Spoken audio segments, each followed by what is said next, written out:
Jared basically gets home, walks into his house. Two guys are there waiting for him, tie him up, put dishes on his back so that they can hear him in case he tries to escape while they go to his car and take all the money he just won from the main event. It's scary. It's a poker player's worst nightmares. It's the Poker News Podcast.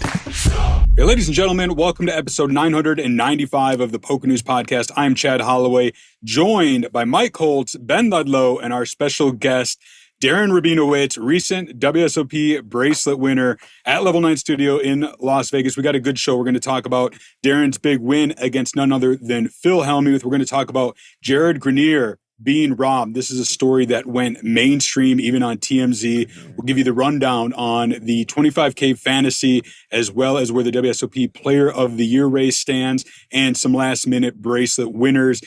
Gentlemen, let's start with this robbery. Ben or Mike or Darren, I'm assuming all of you guys are familiar with Jared.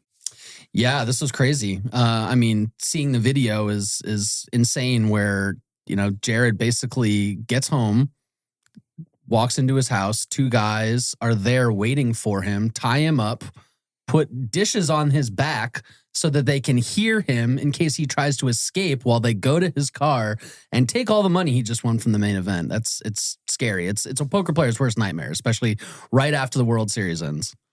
The dishes on the back thing is really interesting. That's where I was like, okay, wow, that is next level. This is an inside job. They knew exactly what they were doing. They knew exactly how they were prepared to do this. I saw some people on Twitter saying like, oh, because he had his chain still on, that was like whatever. But if you know someone has $100,000 or whatever, the last thing I'm doing if I'm a criminal is taking something that could easily identify me to the robbery. So like, I would never. Also, just like there's enough money, like, who cares about the chain? Just like get out of there as fast as you can, get the money and go. Like, you're not trying to get. I didn't. I actually played with Jared in the main event right before or I was at his table when he busted. Not to make it about me, but there we go. No, do it. They didn't think you were going to win a bracelet, so they would have targeted you had they known. Well, I got a check. I heard the story. Guy. I was like, I'm not getting tied up. I got a check. Yeah, I would never have thought, obviously if I'm winning like hundreds of thousands of dollars, I'm getting a check, but I'm always going to get 50, 60K in cash. I would have got that in cash too, for sure. Oh, for sure. Yeah. So, that's... Well, this whole thing started when, as you mentioned, Jared went deep in the main event, finished 218th for $57,500, and then tweeted on the 13th of July, a thread, if you will, that he must have texted somebody. Basically, as you mentioned, he got robbed. He had an Airbnb, came home. There were two guys apparently in his house who tied him up, hog-tied him with duct tape, and robbed him, as you mentioned. And then there were some people on social media wondering, is this legit? Did this really happen? Is this just a poker player trying to scam by getting out of debts and things like that? But then the story picked up steam. It went mainstream. TMZ picked it up. There were a bunch of other mainstream outlets, and Ring doorbell footage was shown because eventually Jared allegedly worked himself free, went over to the neighbors. You can see the video from the doorbell. Check it out. Please help me. Someone just broke into the house across the street and fucking robbed me. They took my phone. They took everything I had. They tied me up. I just got out. Can you call 911 if you're there, please? Please help me. That's video obtained by News 3 appearing to show the moment World Series of Poker player Jared Griener escaped and alerted a neighbor that he was violently robbed. Hi, I'm Kristen Drummond with News 3. Griener posting this week on social media about this ambush that he says happened inside his Airbnb and how two men stole his tournament winnings. He didn't disclose the amount, but the World Series of Poker website shows he earned more than $57,000 just from the main event. Now, Griener says robbers accessed the house and hog-tied him with duct tape during the crime. How the thieves got in, well, that remains a mystery. But Griener says the intruders knew the code to his rental and were waiting for him. He suspects being tracked after he collected his winnings. Metro Police confirming with News 3 they are investigating a reported robbery, but no arrest at this time. I also contacted Airbnb. A spokesperson tells me that they are aware of the incident and ready to support the investigation, and added that Griener has not yet opened a claim with Airbnb's host liability insurance for his stolen items, but that they have provided him with a partial refund for his reservation. So there you have it. I know there were still people who weren't convinced, saying that the doorbell thing would have been contrived perhaps, but I don't know. It looks pretty legit to me. And as others have pointed out, like Jared has said, he doesn't owe anybody money. Nobody's come forward saying that they're owed money. So like, if he was pulling one over on everyone, who's he pulling it over on for what reason? So this looks legit. And plus then there was some surveillance footage that showed 2 hooded figures exiting the Airbnb with a backpack. Assuming those are the suspects. There has been no names, no arrests made. Just a crazy story overall. Yeah, I think, the people who are suspect, he's doing this to cover up losses or whatever. First of all, it's, he paid all of his backers. No one's coming out and saying like, oh, Jared owes me a bunch of money. This is definitely a setup. And second, like, what kind of recourse does he have for getting a bunch of cash stolen? It's not like he has insurance on his backpack or something. I don't think you can get like, oh, yeah, I had $70K in my backpack, just give it back. So anyone who thinks this is fake, I think after seeing the video, after seeing all the details, it's clearly this is just a crazy thing that now we're all going to have to think a little bit more about when we cash out. I'm going to be honest. I thought this was something we were all avoiding the whole time. Is this something you guys weren't avoiding? Hell no. My house got burglarized actually like 10 years ago. I was renting a house with a guy and our house got robbed. We think it was like our landlord or some inside like pool guy or something. But yeah, it happens. I've had tens of thousands of dollars stolen from me too. Yeah. I guess I just live in a fantasy world where everything's fine and I just keep cash on my kitchen counter. I have a safe. I never use it. What's your address? Mike. Yeah, shit. I realize I'm saying this to a few thousand Mike, people I gotta right ask Mike, because the listeners and viewers are going to wonder. You just said you had tens of thousands of dollars stolen from you. What's the story there? So when I first I was broke during COVID and I started playing poker online. Actually, David Williams and I were talking. I started playing tournaments online. Oh, mayonnaise guy. We got to talk about the mayonnaise story. We've done that already. Okay. That's already happened. We've hashed the mayonnaise story. Anyway, so I started playing tournaments during COVID, and I did pretty well. I won like 40K, 50K, whatever it was, and I withdrew, I don't know, 25, 30. And I had it under my mattress, and my roommate who knew it was As there. one does. Yeah, no, I did. That's where it was. It was under the mattress. And my roommate who was there stole in the middle of the night and dipped off and then died 2 weeks later. It's actually crazy. Holy shit. I'm sorry. Can we just talk about how did he get under the mattress in the middle of the you're a big guy. Oh, I wasn't there. Oh, okay. I wasn't there. Sorry. That is a good question, though. That is a great, excellent follow-up question. I was not there. Okay. And you did not murder him. You were not there when he died, I assume. No, I wasn't there when he died. He died of like a drug overdose. Are we sure that you actually were robbed, or was it perhaps? Oh no, we're positive. Perhaps maybe you stole it from yourself for a victim story to maybe not pay your backers, or I don't know. I'm just trying to do my best Dan Druff interview here and really get to the bottom of things. Well, Darren's been hanging with Todd Whittles a lot. I just want to ask the important questions. We have film from my Airbnb. Check it out.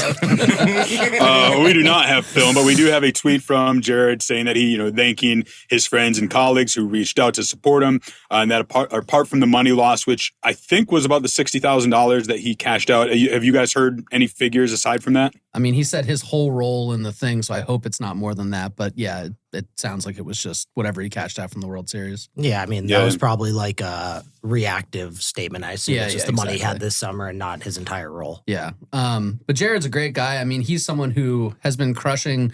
Look, it's not many.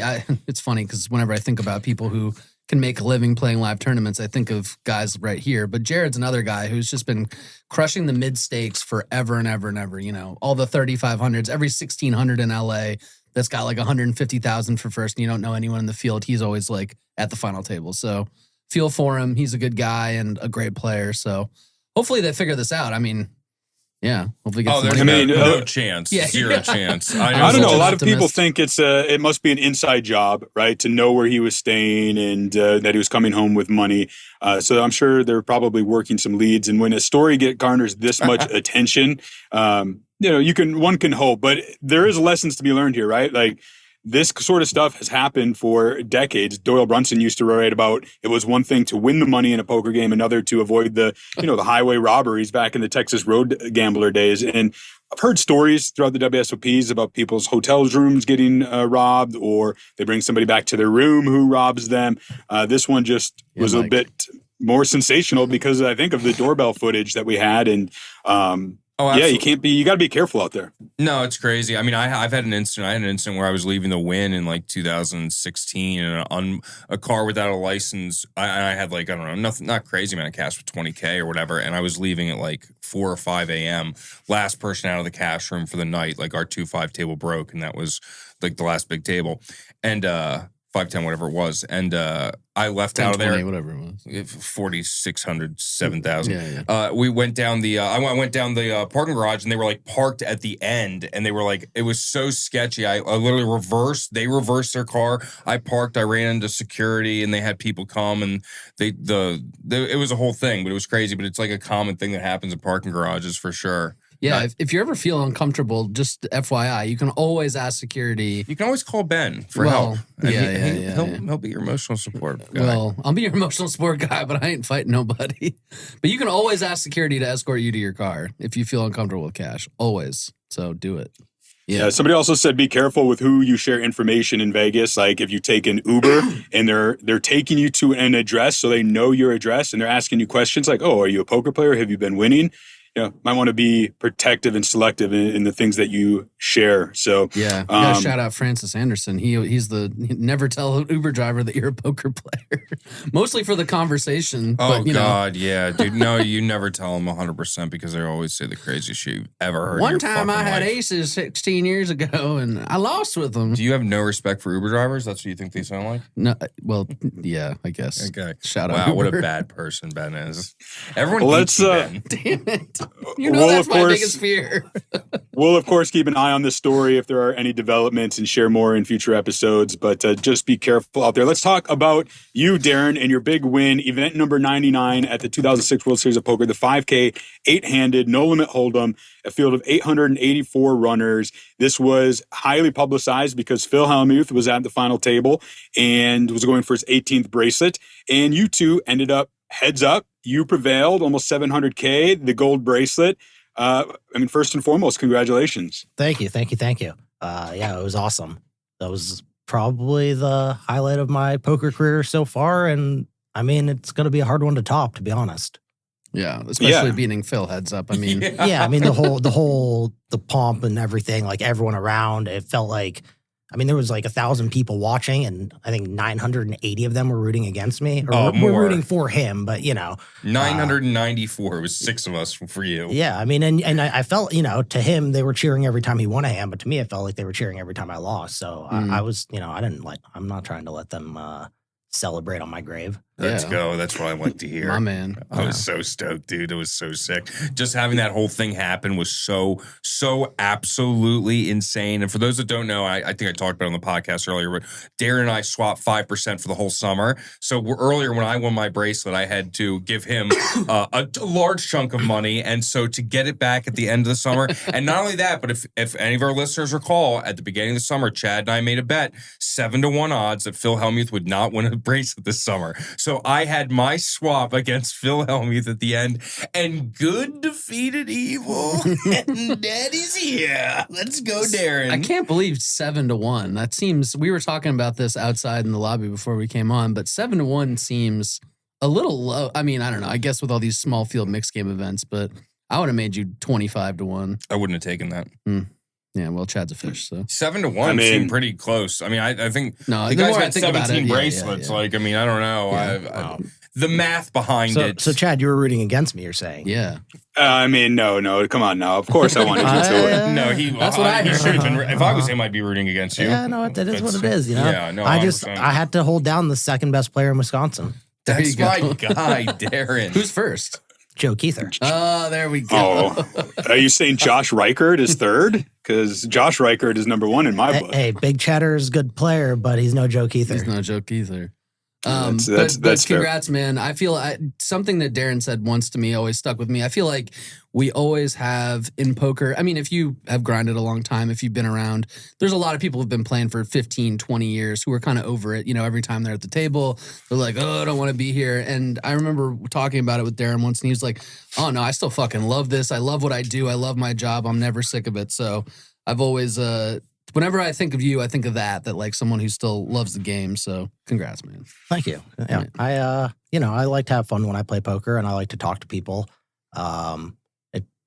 it doesn't always go over so well. I have my share of enemies and haters out there, and I hope they like to watch the show too. Fuck them. Yeah.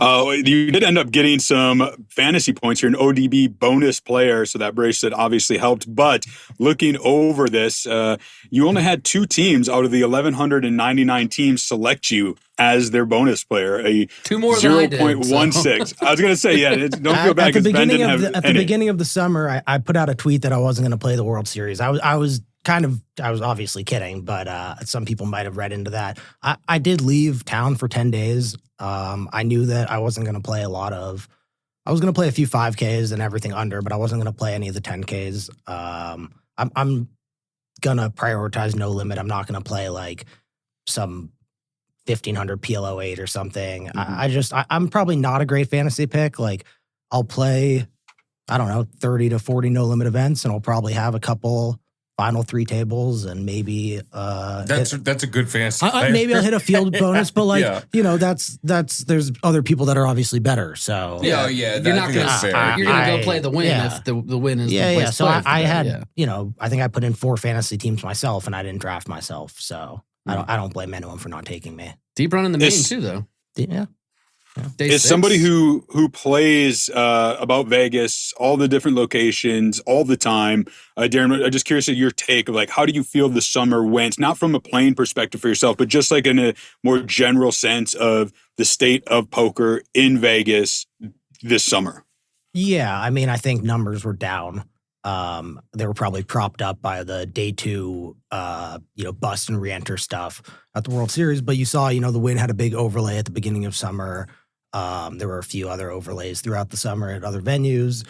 I think that operators are getting a little too greedy with, not greedy, they're getting too ambitious with some of their guarantees, and they're stretching out tournaments too long.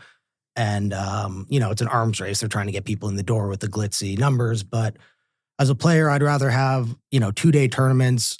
I was talking about this online the other day that are like, it's fine to have a 1,500 at a venue with a 300 or a 500K guarantee. It doesn't have to be a $2 million guarantee. And these venues don't have to stress about overlay, and, players don't have to be in a position where they're firing the same tournament 8 times. Like there's just a better way for the ecosystem to work where everyone is kind of getting what they need out of it. Operators don't face overlay, players don't face like the bankroll constraints, and the registration's better.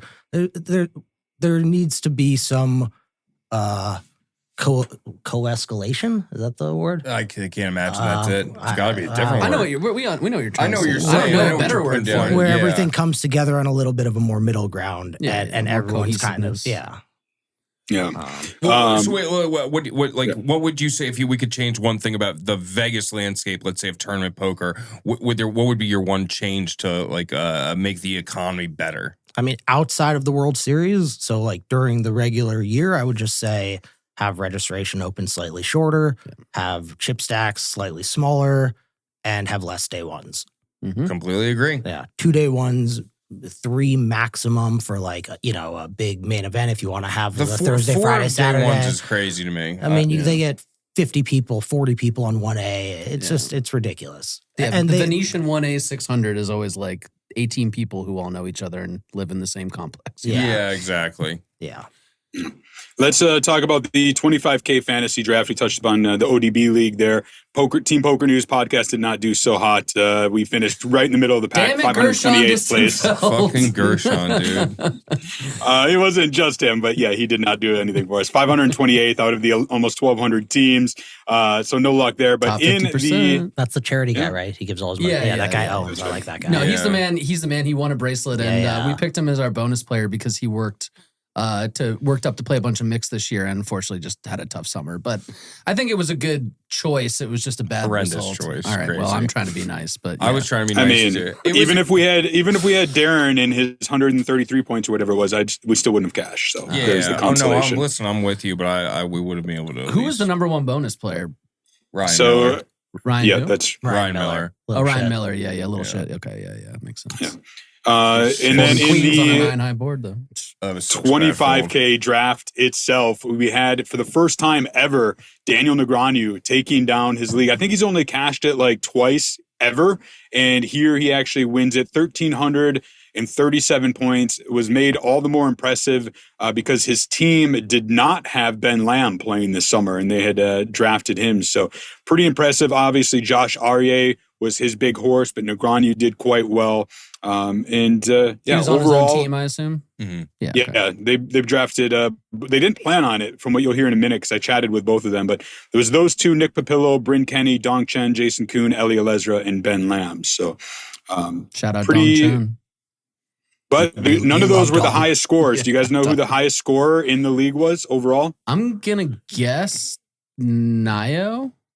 It was Naoya Kahara, Japan's two-time bracelet winner this summer, 510 points, the first player ever to cross 500 threshold in this league. Alex Foxen was second with 441 points. Sean Winter third with 404. So Naya's that's the best 25K. Sean Winter had 404 points. Yeah, how's that possible? What? I mean, he didn't win anything. Bunch of field bonuses. What did Cal finish with? Fifth or something. I think Cal Anderson was fourth with 385. Yeah. Wow. Well, shout out Sean Winter. I didn't even shout out my boy Sean Winter. Yeah, exactly. I mean, Winter, from what I'm seeing, had 4 final tables, a third, fourth, and sixth, and then a couple really deep runs and some of the high rollers, and hit some field bonuses. So, finished 99th in the main event as well. Wow. Right. Cool. Good for Shawnee Dubs. Sean Winter, more like Sean Summer. Get it? It's funny because it's the summer and he did well. Exactly. Holy shit. Thank you. That's fucking fantastic, Ben. That's why they pay me the big bucks. Before I left Vegas, I did catch up with Negreanu and Josh Arieh to talk a little bit about their winning fantasy team. Check it out. Team D-Negs is winning this 25K fantasy draft. How does that feel after being a man down from the get-go? Well, listen, it didn't look good. You know, we had already taken all the side action before we found out that Ben Lamb was going to be on the bench, which is a big horse. We're going to have to shut the shop. No more side bets. Yet, you know, myself and Josh, we really pushed forward. Our plan had nothing to do with drafting ourselves. Like, absolutely was never on the radar. We planned on golfing a bunch and late regging a bunch.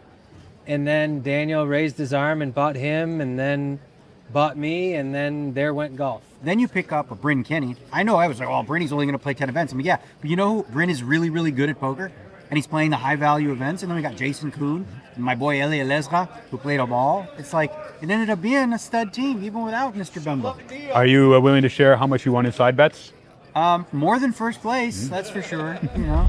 We're back to wrap up the 2026 World Series of Poker bracelet events, aside from the main event, of course, with event number 97, which was the 25K horse high roller, had 148 runners, was won by Alex Kostritsyn, defeating Ali Islami. Heads up, Naoya Kahara finished third in that one, so came close to a third bracelet. But Alexander Kostritsyn, $872,000 for that win.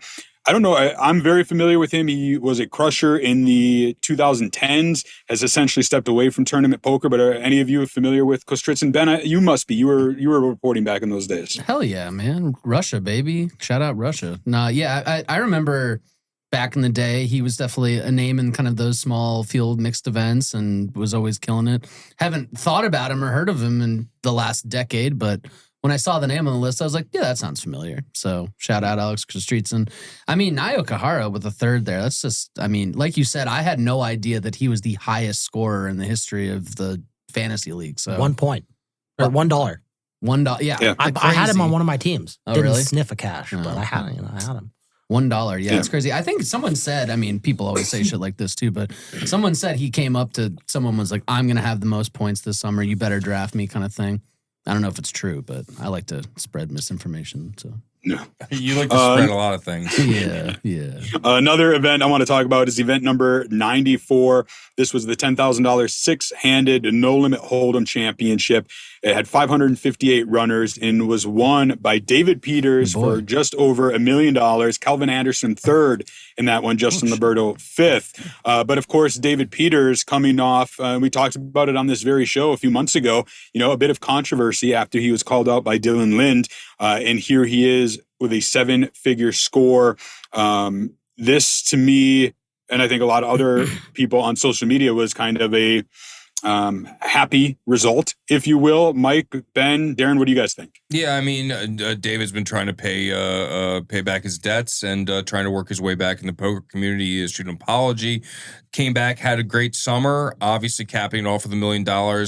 Unfortunate situation to happen in the first place, but the first best thing would be to pay back the debts then, but the second best thing is to pay them back now. So commend him for doing his best, and it seems like he's paid back the majority of people, if not all, and good for Haley and him. You know, it's got to be a weight off their shoulders. I can only imagine having all that negative publicity happen, and you just dig yourself in a hole and then fucking pop a little Millie burger at the end and just say, well, I'm David Peters and I'm back. Yeah, I mean, D. Peters, I think that we talk a lot of people who owe money or have done wrong in poker or lied or cheated or whatever it is. I think I instantly, no matter what you did, respect the shit out of someone who, when these things come out, you admit it, you say, I fucked up, I made mistakes, I got myself in a situation where I couldn't pay back the debt or whatever. You own it. And then you go out and you try and fix it. And I feel like so much, like 95% of the time in this community, people just are quiet, or they don't own up to their mistakes, or they don't admit their wrongs. And D. Peters was, went out on Twitter, was vulnerable about it, and then went out and did this. And to me, it seems a little bit of, karmic justice, that obviously he made a mistake, and like no one is saying don't pay your debts or that that's okay. But at the same time, we're all human beings. We all make mistakes. And if you own it and go and try and be better, then, that's all I care about. I think one thing I will say is I don't think he would have come out and said anything about it had he not gotten called out on Twitter. Of course. Yeah. But, look, we all are quiet until we get caught. Yeah. But even when people get caught, think about how many times we've talked about a controversy of some sort where someone just doesn't say shit. We'd love to hear from them. We'd love to get more details. And D. Peters, once he was called out, said it. I mean, some people might say it's karmic justice if he had lost every tournament. I guess that's true. I'm not taking that side. That's fair. Of course, Yeah, no, I could see that side as well. I mean, I like David Peters. I like Haley as people, obviously. So like for me, like I have a bit of bias. I do think the situation is fucked up, but I'm glad that it's gotten resolved. You know what I mean? And we can move forward. David's obviously apologized to everyone. I know you guys know David. Everyone I know that's met David, I've never heard a bad thing about him outside of this. So I'm glad to see him get back on the right foot. Yeah. And he wasn't apparently the only one. You had Will Givens going deep in the WSOP main event.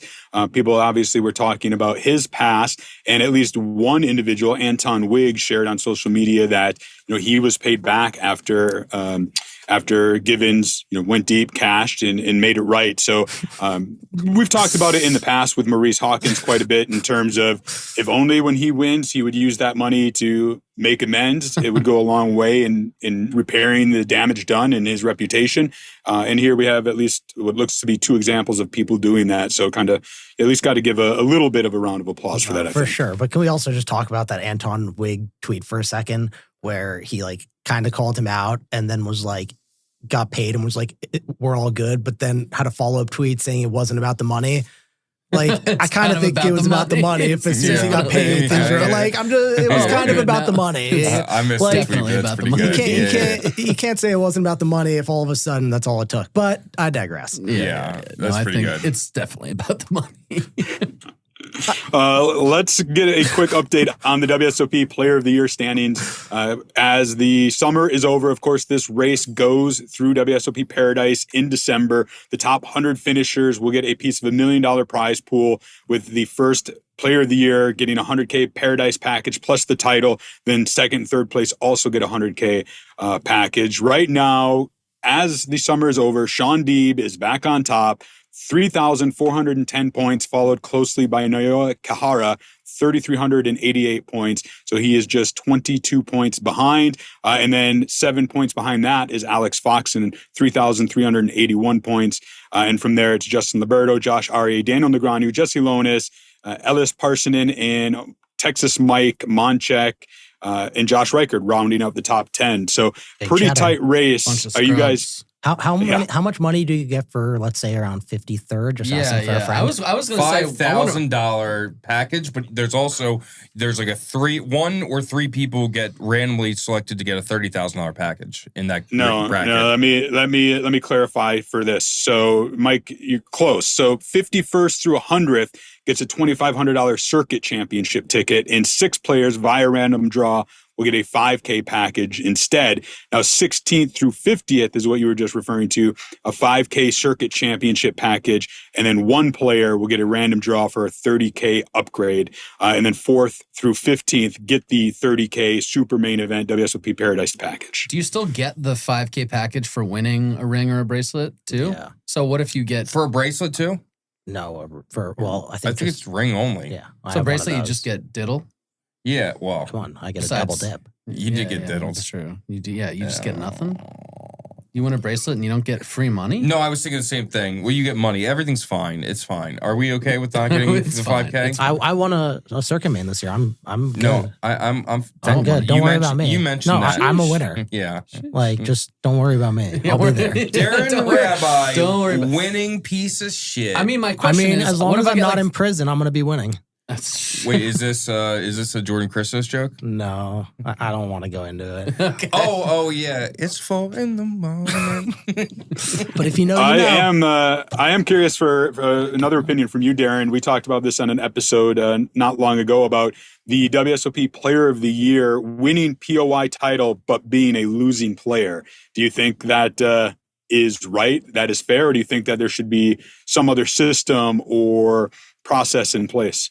No, I mean, the systems, you can't control. These guys are playing such big buy-ins. You can't control when you win. Like, it would be a ridiculous system if, let's say, you won, hypothetically, 5 10K tournaments, like in, championship mixed game events, and each one was for 130K, and you are in the 250K 3 times and the 100K 3 times. I mean, you can't take away from the accomplishment of winning 5 tournaments because you lost in your high roller events. I mean, it's just like, there's no correlation there in my eyes. It's no different. What about buy-in amount? Well, it's also no different. Like, you can win MVP on a losing team in sports, right? So, like, what's the difference? Yeah. I mean, Alex Rodriguez did it. MLB, baseball's not a sport. I mean, football, it happens all the time. Yeah, I mean, it doesn't happen all the time. It's never happened. My point is, like, it's not always the Super Bowl winning quarterback. It's like, Yeah. But yeah, I mean, sometimes I don't know. It's the 9-8 Adrian Peterson. Yeah, I mean, look, if they did some system, I don't know how they would do it, though. Last time we talked about where it's like, okay, you could have been like winning in terms of number of buy-ins won, and that would be like a qualifier to be player of the year. But I'm with Darren on this, where it's like, we talked about it with Sean Deeb. He won the 1508 game, and then 2 hours later, all the money was gone from firing 2 in the 100K PLO. It's like, we can't take away his accomplishment. Let me take devil's advocate here. I think it's a bad look from the outside being like, oh, WSOP, that's the biggest brand. It's like, oh, whoever wins player of the year had a losing year. That, to me, that if I was a recreational, I would think that was weird. I'd be like, the guy who won player of the year in the game where we play money lost money. How does that make any sense? I mean, just like I of course, I see what you're saying. From a recreational standpoint, if I was looking at that, I'd say, wait a second, that guy had a losing year. What the fuck's going on here? This is, you're making Rec sound dumb. I don't think that's fair. Oh, I don't think that's a dumb take at all. I mean, you think it's a dumb take? I mean, what's the point of poker? I think that people have enough nuance to be able to look at a situation and see that, like, this guy won 5 tournaments or this guy won 3 tournaments or whatever he did. Yeah. And, were we playing at a different series this year? The people you played against had nuance? No, but I mean, to Darren's point, like, they're I do give people too much credit sometimes, and then they, I meet them. Yeah, that's fair. No, but to Darren's point, there are 2 different things here. Like, one is accomplishment in poker, and that should be player of the year is about your accomplishments, and accomplishments are just, right. finishes. If you want to just give the award to the person who wins the most money, just give it to the main event winner. And sure. Yeah. I agree with you. I'm just playing devil's. I don't agree with my take at all. Feed it to me. Well, let's. You mentioned the main event, and that's kind of where I want to end this because we are on the break. The WSOP main event will play out August 3rd through the 5th. PokerNews will be there. I will be going back to Vegas for that. Darren, you went deep in the main event, finished 145th. 2 questions for you. Did you play? Did you play with any of the people who made the final table? And then who is your winner pick to take it all down? I did. I played with Gags on day 6. I played with Rafi, knocked me out. I played with Lucas Jumalon at the end of day 5 for like 30 minutes. He's a nice kid. He's from Washington. I don't know that Rafi played tough. He was fearless and really trusted his instincts. Gags has obviously, done it for years. Is a great player. Tough to go against the chip leader when it's that big of a chip lead. Yeah. But I think that if Gags gets some chips, he's going to be the one to kind of look out for. He's just, you don't really see him making too many big mistakes. He's going to just kind of lean on people and play well, I think. But, anything can happen. It's poker. Someone can run aces versus kings first hand, lose. So, yeah. I just feel like, Gags feels like, obviously, besides Lucas, who has an insane chip lead, I think we talked about that it's the biggest main event final chip lead ever. Maybe, or one of the two biggest. It's the biggest. Yeah, I'm pretty sure. It's bigger than McKeon's was? I think so, Slightly yeah. bigger, yeah. But, we've been on a run of some kind of OGs winning the main event and kind of notable winners. So Gags winning would be pretty cool, especially after he came out with that sick AI schedule that I used all summer to lose all my money. So I don't know if people know him more for the schedule or if he wins the main after. I mean, the schedule is so good. The schedule is so fire. It was an elite schedule. Yeah. Thank you to Vibe Code and Gags, and now he's got lots of extra money to run his bots. And a big thank you to our sponsor. You have it there on the table in Las Vegas. I'm all out in bringing it back here to Wisconsin. But Think Jerky. Make sure if Darren wants some to give him some. And, it's the only beef jerky you should be eating, right, Ben? Yes. If you eat Jack Links, fuck you. That's what I always say. All right. That's going to do it for episode 995 of the Poker News Podcast. As I mentioned, we are aiming for episode 1000, the day the WSOP main event final table recommences. It should be a big one. We're going to try to line up some very special guests. I'll be back in Las Vegas. Should be a lot of fun. Do us a favor, like, subscribe, give us that 5-star review. For Ben Ludlow, Mike Holtz, and a big thank you to Darren Rabinowitz for taking the time to join us. I'm Chad Holloway. Until then, we'll keep a seat open for you.